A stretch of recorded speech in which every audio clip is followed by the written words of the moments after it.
नमस्कार दोस्तों, धर्म रहस्य चैनल में आप सभी का स्वागत है। पिछले भाग को आगे बढ़ाते हुए जानते हैं कथा में आगे क्या घटित हुआ था। गांव के लोग उस दिन के बाद चिरायु को अलग नजर से देखने लगे। किसी के लिए वह देवता समान रक्षक था, तो किसी के लिए भयावह रहस्य। उसकी आंखों में योगिनी का तेज झलकता था और उसके चारों ओर एक अदृश्य आभा थी जो लोगों को आकर्षित भी करती और डराती भी। धीरे धीरे गांव में अजीब परिवर्तन होने लगे।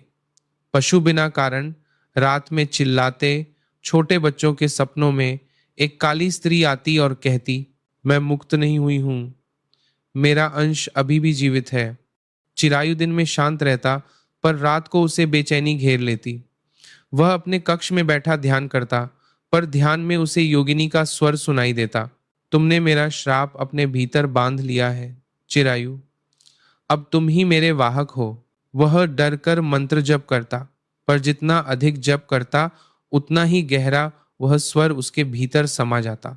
एक अमावस्या की रात, जब गांव सो रहा था, चिरायु अनायास उठ खड़ा हुआ और गुफा की ओर चल पड़ा। उसकी चाल उसकी नहीं थी, मानो कोई और उसके कदमों को नियंत्रित कर रहा हो। गुफा के भीतर पहुंचते ही दीवारों पर बने चित्र फिर से जीवित हो उठे। योगिनी की छाया उसके सामने प्रकट हुई, इस बार और भी प्रचंड रूप में। उसकी आंखें अग्नि की तरह चमक रही थीं। तुमने मेरी साधना को पूर्ण किया चिरायु, अब तुम मेरे साथ बोध चुके हो। जब तक उल्टे पक्षचमकार की चरम सिद्धि नहीं होगी, न तुम मुक्त होगे न मैं। चिरायु ने कांपते हुए पूछा, तो मुझे क्या करना होगा? योगिनी ने उत्तर दिया, तुम्हें त्याग का परम बलिदान करना होगा। जब तक तुम अपने ही जीवन को समर्पित नहीं करते, यह श्राप कभी समाप्त नहीं होगा। गुफा कांप उठी। धुएं से अरुणेश्वर की छाया फिर प्रकट हुई। वह हंस रहा था। चिरायु, मैंने शक्ति के लिए भोग चुना और मैं श्रापित हुआ। अब तुम शक्ति के लिए त्याग चुनो और देखो तुम्हारा अंजाम क्या होता है। गांव वालों ने दूर से देखा कि गुफा के भीतर से लपटें उठ रही हैं और एक स्त्री व एक पुरुष की करुण चीत्कार एक साथ गूंज रही हैं। सुबह तक गुफा शांत हो गई, पर उसके द्वार पर चिरायु नहीं था। वहां केवल एक रक्त से सना हुआ पत्थर रखा था, जिस पर अंकित था, भोग और त्याग दोनों ही भूख हैं, मुक्ति केवल शून्य में है। उस दिन के बाद गांव खाली हो गया। लोग कहते हैं कि अब भी वहां अमावस्या की रात लाल ज्योति चमकती है और गुफा से एक साथ स्त्री और पुरुष की हंसी सुनाई देती है। किसी ने कहा चिरायु और योगिनी अब एक ही सत्ता बन चुके हैं। किसी ने कहा अरुणेश्वर अब भी छाया में जी रहा है, और किसी ने कहा यह सब केवल एक अधूरा प्रयोग था जो अगली सदी में फिर दोहराया जाएगा। पर सच्चाई क्या है यह कोई नहीं जानता। कहानी समाप्त। भाग 1 से 4।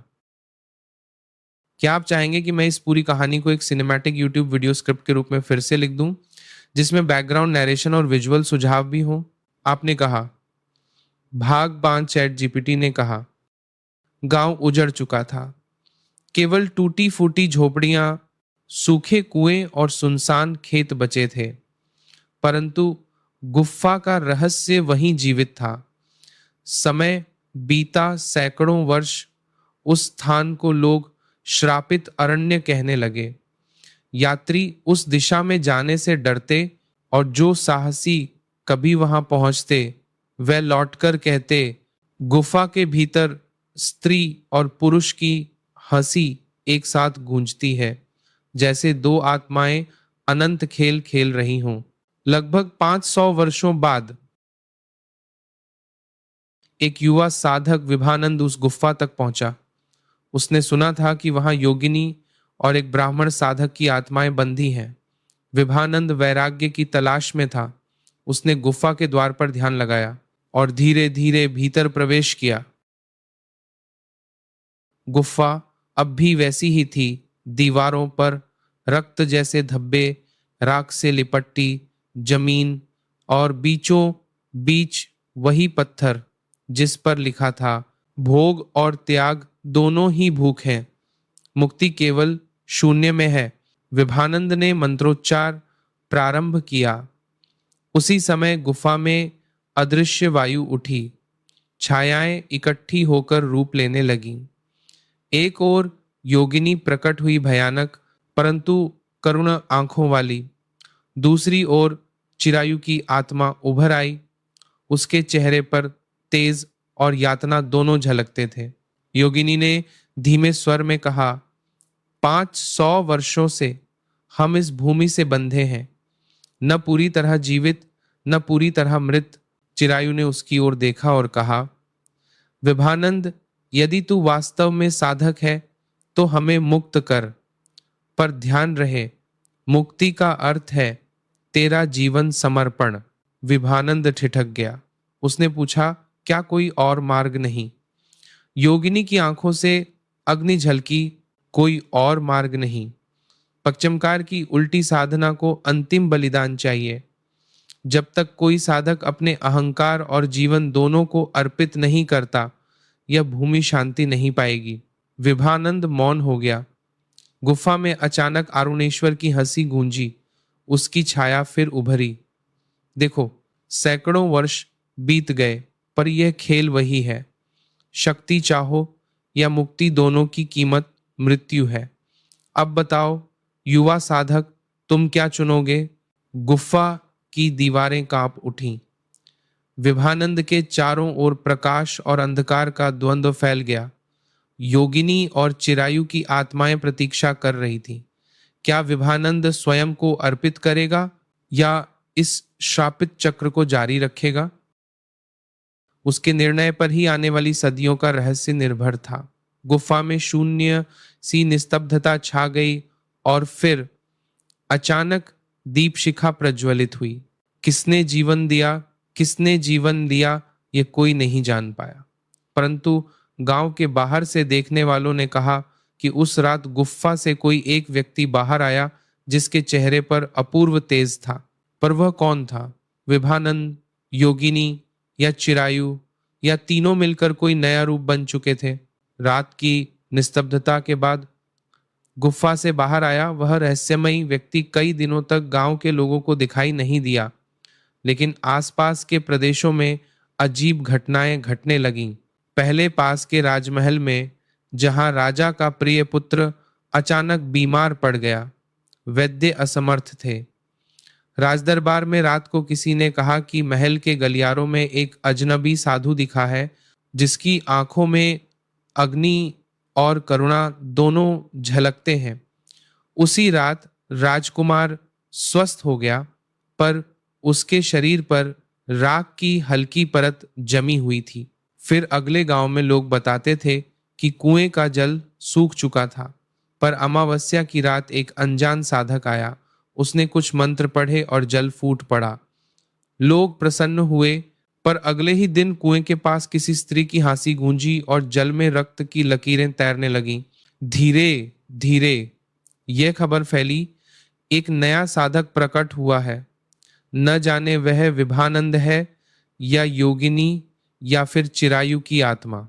लोग उसे त्रैलोक के साधक कहने लगे, क्योंकि उसमें तीनों की छाप थी, विभानंद का वैराग्य, योगिनी की अग्नि और चिरायु का तेज। राजमहल के तांत्रिकों ने जब उस व्यक्ति की खोज की तो पाया कि वह दिन में कहीं नहीं होता, पर रात को श्मशान, मंदिर या गुफाओं में दिखाई देता, और जहां भी वह आता वहां चमत्कार और भय दोनों घटित होते। राजा ने उसे बुलाना चाहा, संदेशवाहक भेजे गए, और एक रात वह रहस्यमयी साधक सचमुच राजमहल पहुंचा। उसकी उपस्थिति से ही दीपक कांप उठे। उसने राजदरबार में प्रवेश करते ही कहा, मैं न तो पूरी तरह मनुष्य हूं, न आत्मा। मैं तीनों का संगम हूं। मैंने भोग और त्याग दोनों का स्वाद चखा है। अब मैं शून्य की ओर अग्रसर हूं। राजा कांप उठा। उसने पूछा, क्या तुम श्राप हो या वरदान? साधक की आंखें गहरी हो गईं। ये तुम्हारे कर्म पर निर्भर है। मैं जहां जाता हूं वहां समृद्धि भी आती है और छाया भी। चुनना तुम्हें है। दरबार में सन्नाटा छा गया। उसी क्षण महल के बाहर बादलों में बिजली कड़की और हवा में फिर वही स्त्री की हंसी गूंजी। लोगों ने एक दूसरे से फुसफुसाकर कहा, योगिनी अब भी उसके भीतर जीवित है। परंतु असली रहस्य यह था कि वह साधक अब केवल एक व्यक्ति नहीं था, वह एक चलती फिरती परंपरा था जो भोग और त्याग दोनों के इतिहास को अपने भीतर लेकर आगे बढ़ रहा था। राजमहल के अगले दिन एक ऐसा निर्णय होने वाला था जो पूरे राज्य की दिशा बदल देगा। राजमहल के भीतर अगले दिन एक विशेष सभा बुलाई गई। राजा, राजपरिवार, मंत्री, सैनिक और दरबार के पंडित, साधु सब उस रहस्यमयी साधक को देखने के लिए उपस्थित हुए। उसके प्रवेश करते ही वातावरण भारी हो गया। दीपक की लौ कांपने लगी और हवा में राख की गंध फैल गई। राजा ने गंभीर स्वर में पूछा, त्रैलोक्य के साधक, तुम कौन हो? हमें बताओ, क्या तुम हमारे राज्य को वरदान दोगे या विनाश? साधक ने धीरे धीरे चारों ओर देखा। उसकी आंखें लाल पीली ज्योति से चमक रही थीं। उसने कहा, मैं न तो अकेला हूं न विभाजित। मैं विभानंद का वैराग्य हूं, चिरायु का तेज हूं और योगिनी की अग्नि हूं। तुम्हारा प्रश्न व्यर्थ है, क्योंकि मैं वही देता हूं जो तुम्हारे भीतर छिपा है। सभा में खलबली मच गई। मंत्रीगण डरकर पीछे हटने लगे। अचानक राजकुमार, जो पहले बीमार हुआ था, आगे बढ़ा और बोला, पिताजी, यह साधक मेरा रक्षक है। इसकी उपस्थिति से ही मैं जीवित हूं। मैं चाहता हूं कि यह हमारे राज्य का गुरु बने। दरबार में फुसफुसाहट हुई। कोई कह रहा था कि यह शुभ है, कोई कह रहा था कि यह विनाश का संकेत है। तभी साधक ने अपना दायां हाथ उठाया। उसकी हथेली पर राख थी, जिसे उसने हवा में बिखेर दिया। राख के कण सोने सी चमकने लगे और जमीन पर गिरते ही धान के दाने बन गए। लोग चकित रह गए। परंतु उसी क्षण महल की दीवारों पर छाया छाया खेल होने लगा। एक स्त्री की हंसी और पुरुष की करुण चीख एक साथ गूंजी। लोग कांप उठे। साधक मुस्कराया और बोला, समृद्धि और श्राप साथ साथ चलते हैं। यदि तुम्हारा राज्य धर्म से विचलित होगा तो ये दाने रक्त बन जाएंगे। यदि धर्म पर टिका रहेगा तो यह भूमि स्वर्ण से भर जाएगी। राजा ने उसकी बात सुनकर निर्णय लिया, तुम हमारे राज्य के रक्षक बनो। तुम्हारे बिना हम आगे नहीं बढ़ सकते। साधक ने उत्तर दिया, मैं तुम्हारा रक्षक नहीं, तुम्हारा दर्पण बनूंगा। जो भीतर है वही बाहर प्रकट होगा। उस रात महल में भव्य यज्ञ हुआ। साधक ने मंत्रोच्चार किया, पर यज्ञ की अग्नि में जब आहुति डाली गई तो लपटों में क्षण भर को योगिनी का चेहरा उभरा। उसकी आंखें सीधे राजा की ओर टिकी थी, मानो चेतावनी दे रही हो। लोगों ने कहा, अब यह राज्य साधारण नहीं रहा, यह भोग और त्याग के खेल का मैदान बन चुका है। और सचमुच कुछ ही समय बाद राज्य में समृद्धि आई, पर साथ ही रहस्यमयी मृत्यु और अदृश्य छायाओं की घटनाएं भी बढ़ने लगीं। किसी ने धीरे से कहा, त्रैलोक्य साधक ने राज्य को अपने श्राप में बांध लिया है। इसके बाद आगे क्या घटित हुआ जानेंगे अगले भाग में। अगर ये प्राचीन कथा आपको पसंद आई है तो चैनल को लाइक, शेयर और सब्सक्राइब जरूर करें। आप सभी का दिन मंगलमय हो। जय मां पराशक्ति।